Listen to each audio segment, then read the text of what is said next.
Card City Nights is a single-player card game made by the same people who made that one platform fighter everyone was raving about for a while. Its game mechanics are pretty engaging, and it's got a really funny sense of humor. The game's pretty simple. Each player has a grid of 9 that they play cards onto. Cards have these little arrows on them, and also these little swords and shield symbols. When you connect these arrows with other cards on your board, the card will disappear and an effect will go off. If your card had 1 or more shields on it, it heals you for the number of shields there were. If it was a sword, it deals that amount of damage to the opponent. Cards have extra effects on placement or being on the board for multiple turns, and they have multiple arrow layouts to choose from. So the fun of the game, at least for me, was building the deck itself, because the rules are extremely simple, but deck building has a ton of depth to it because you need to think about so many things at once. Just the layout of the arrows on the card alone matters a ton for how well your deck will perform because of how easy or hard it is to connect this card to all of your other cards. It has a surprising amount of depth to it for a card game that has absolutely no multiplayer functionality whatsoever. In fact, that's kind of my biggest gripe with the game. It has really bad replay value. There's no multiplayer, there's no new game plus, there's no random seeds or roguelike elements. It's just the campaign that plays exactly the same way every single time, with the only difference being what cards you decide to put in your deck, which honestly feels like a missed opportunity because the game's mechanics are pretty interesting. I mean, maybe it'd be a complete balanced nightmare for a multiplayer game, but something like a Slay the Spire-esque roguelike might have been pretty cool. Although, to be fair, the game did come out in 2014, so roguelike card games weren't exactly the indie game meta at the time. But despite that, it costs like $7 and goes on sale for much, much less than that. Every few years or so, I load up this game and I play it all the way through, and it's just a fun old time. It's not the hardest game in the world, but it's got enough depth to where you can make multiple playthroughs feel different enough because of the deck that you choose to build. There's a story, kind of, but like,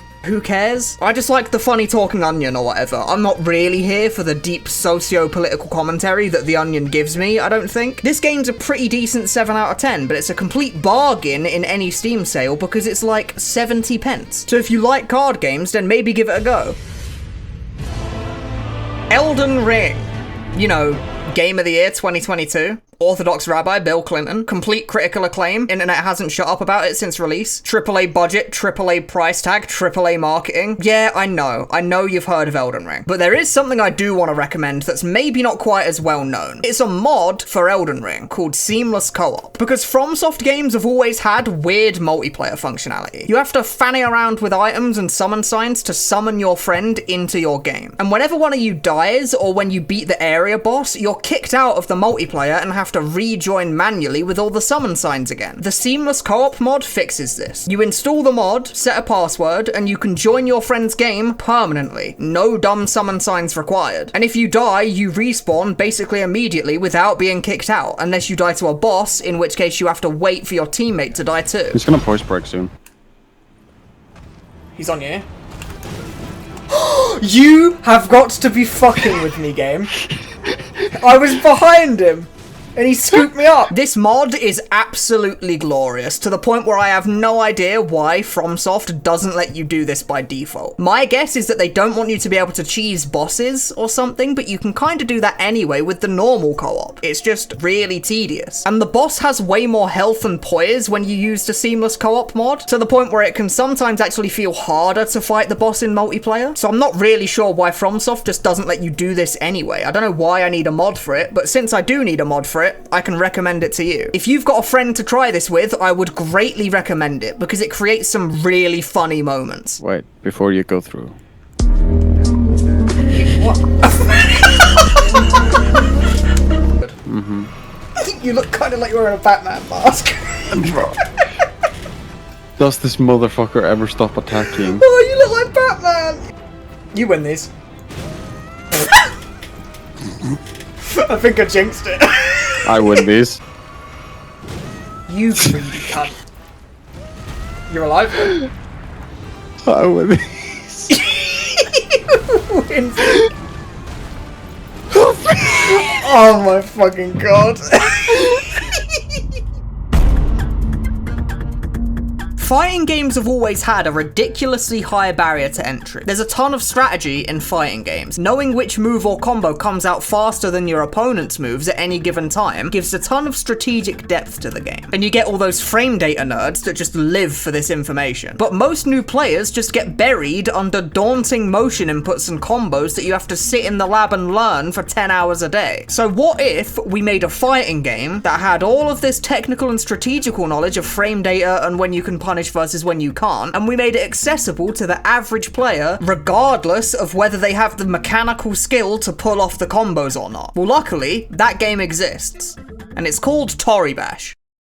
Wait, Y.O.M.I Hustle is a turn-based fighting game. Each turn lasts 30 seconds by default, but you can change this number in the options of the match. And you have a bunch of buttons on your side of the screen and a bunch of buttons on the opponent's side of the screen. When you press a move on your side, you get a preview of what would happen if you did this move. Press a button on the opponent's side and your preview will tell you what would happen if you did this move and your opponent did that move. You even get told the frame data of that outcome, so I know if my move makes me actionable before or after my opponent before I throw the move. And because it's turn-based, just clicking on the button, there's no high execution to these moves. It's entirely 100% based on the strategy of the players and how well they can read and predict what their opponent might do next. It's all of the brain part of a fighting game without any of the hands part of a fighting game. The UI is incredibly daunting at first, but once you get used to it and you realize that you can literally just spam click through your opponent's moves to quickly see what would happen, it doesn't feel so bad. And after the round's over, you get this full speed playback of what happened that looks like one of those stick figure animations from the early 2000s going ham. There's 4 different characters that all have different movesets, and the best one is clearly Robot because he's really funny. All of the other characters will combo you for 5 minutes, but Robot just hits you twice and goes like... This game is a blast to play with friends, and I found that playing against randoms on the internet isn't too bad either, because the community is shockingly chill for a fighting game. Nobody's toxic, everyone's just minding their own business trying to get cool clips. It's pretty refreshing. But I feel like I need to address the elephant in the room, because Y.O.M.I Hustle is not the first turn-based fighting game to ever be made. A game called Tori Bash has already done this exact same thing, but I think Y.O.M.I is a way better experience, especially for a new player, because Tori Bash is turn-based and is all about strategy just like Y.O.M.I is, but instead of pressing a button that makes your character throw out a punch or a kick, you instead have to craft that move manually by expanding and contracting the muscles of your character. This is incredibly difficult to do, and it makes it feel much more akin to the normal fighting game experience of having to learn combos and motion inputs. You literally have to grind in the lab to know how to make your character throw a punch. But Y.O.M.I is not like this, not at all. Y.O.M.I is all about accessibility. There's tons of depth to it while still having a simple enough concept with a low enough skill ceiling for anybody to jump in and fight. Tori Bash is not nearly as accessible, which is why I wouldn't actually recommend it to anybody, because the only players still playing Tori Bash all these years later are the people that are completely crazy at the game. But Y.O.M.I is so conceptually simple that even a brand new player might give you a run for your money every now and then if their brain's big enough. The biggest real issue with Y.O.M.I is an issue that all fighting games have. When your opponent hits you in the face, in any fighting game, you enter hit stun. While in a hit stun state, your character literally cannot do anything. Sometimes in some games you can have influence over the direction your character flies in with DI, but that's about it. So while you're being comboed into oblivion, you're not actually able to do anything. You just have to stand there and watch. So being punished for a mistake can feel really, really bad. And Y.O.M.I has this exact same issue, but like 10 times worse. If I get comboed in Mortal Kombat, I can't move my character for the next 5 to 10 seconds. But in Y.O.M.I, you can literally be comboed for like 10 minutes. And that's not an exaggeration, because the enemy player's turn takes up to 30 seconds or more while they're making decisions. But on my side, while I'm in hit stun, I have no decisions to make. I just have to watch in horror. It's a super fun game to play against someone of a similar skill level to you, but when you lose really hard. But it's a really fun game, and it costs basically nothing in a Steam sale, and a YouTuber told you to buy it, so do you really have a choice in the matter, really? Half-Life 2 is up there with the most well-known video games ever made, but most people don't know that it has a wacky multiplayer deathmatch mode that you can play on Steam, and it's really funny. Half-Life 2 has incredibly good gunplay and really cool movement and a super interesting arsenal of weapons, and it even has a wacky physics system that you can use to kill people. So Valve took all of that heavy lifting done to make the main series Half-Life game and just plopped it into a deathmatch game with some good netcode. I think it's actually a genius move on Valve's part, and it's a shame that this has gone so far under the radar over the years because it's really fun. I've actually talked about this game before in another video, but I'm bringing it up again because the game deserves it. The respawn times are fast, it has slick source movement, and every time I see this one guy called Nassau, he absolutely rolls me and it makes me angry. There's no objective whatsoever. It's literally just deathmatch. No control points or payload or flag capturing necessary. The only objective is to frag. And that's a refreshing change of pace coming from modern FPS games where they have to be hyper competitive with their game modes and maps being super balanced, with everyone constantly complaining about what is or is not OP. Just having a game where you're plopped into an asymmetrical map and you just shoot enemy gamers is a really, really fun idea, and it's a shame that more games don't do this anymore. And the physics engine that Half-Life 2 pioneered is put to great use in a PvP environment like this one. It's actually strange that the physics system in Half-Life 2 feels antiquated by today's standards, yet no multiplayer shooter that I've heard of really utilizes stuff like this. You can use the gravity gun to pick up random garbage around the map and throw it at enemies. You can pick them up and use them to block bullets. You can even throw a grenade on the ground, switch to the gravity gun, pick the grenade up, and then throw it at a guy to have it instantly explode in his face. The clip potential in this game is out of this world. It's just such a shame that not as many people play it as they should, because if the servers were more populated, I'd play it far more often. But if you needed another crazy first-person shooter to play, then I've got another one for you.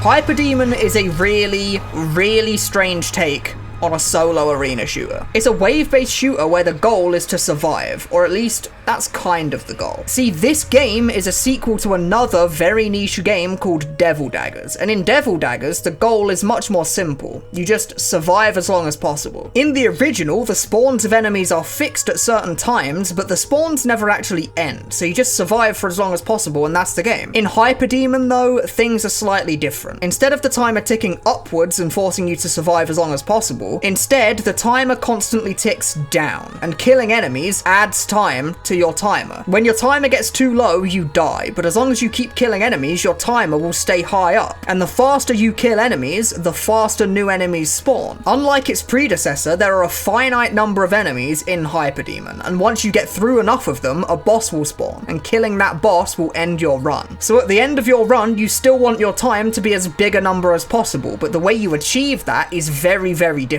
So this game feels much more like a speedrun game than a survival shooter, trying to kill the enemies as quickly and efficiently as possible rather than trying to survive a grueling onslaught. As time ticks onward, more enemies spawn in, and every enemy you kill drops a gem, and that gem can be used as ammunition to fire homing shots or a big laser. Although you'd be forgiven for not knowing that for just watching the gameplay, because I play the game and I don't know what's happening on screen right now. Its biggest drawback is probably incredibly noticeable to anyone who, you know, has eyes. The game is incredibly visually cluttered. Your FOV constantly changes wildly. Sometimes you can literally see in a 360-degree angle around your character. Things that are behind you will flicker red holograms on your screen. The game has slow-mo that will play on certain actions that will then rapidly speed up. The floor will ripple when enemies touch it, and the entire game is covered in this vibrant sheen that glows and flickers constantly. It's not hard to see that for a lot of people, this is just completely sickening. If you ask me, the game looks incredible from an outsider perspective, but when you're actually playing the game, it can be incredibly hard to tell what's even happening. It's not insurmountable, but on top of its difficulty, it creates quite the noticeable barrier to entry for a new player. A barrier to entry that Devil Daggers does feature, but not even close to as badly. So I guess I'm kind of just recommending Devil Daggers again too. Yeah, sure, I guess I am. Go play Devil Daggers. It's like Hyperdemon, but probably better. Maybe just go play that one. The final game on the list is another first-person shooter, because I like those, apparently. It's a very bare-bones shooter, but with friends it can be a ton of fun. It's based off of the Instagib mode from Quake, where every player has a railgun, but they also die in one hit. So it was the person who had the best reaction speeds and aim that would win every round. So you're like a weird rat with a railgun, and you jump around shooting lasers at your opponent. It's deathmatch, so no objectives or any of that pussy shit. Just pure, unadulterated deathmatch frag movie clips. If you press left click, you shoot your laser, but if you press right click, you shoot this little short-ranged burst that can let you rocket jump. And that's pretty much the whole game, described to you in like 30 seconds. But it's really fun anyway, despite that simplicity. The movement feels really great, and its maps are super wide open, but also have dumb spots to hide in, if that's more your style. But luckily for my sanity, the hiding strategy is generally not the best idea, because of how easy it is for your opponent to kill you. Although sometimes it will work out well anyway.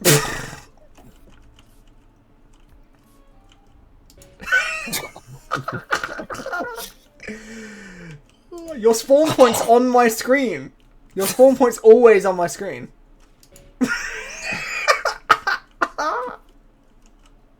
this time. Oh.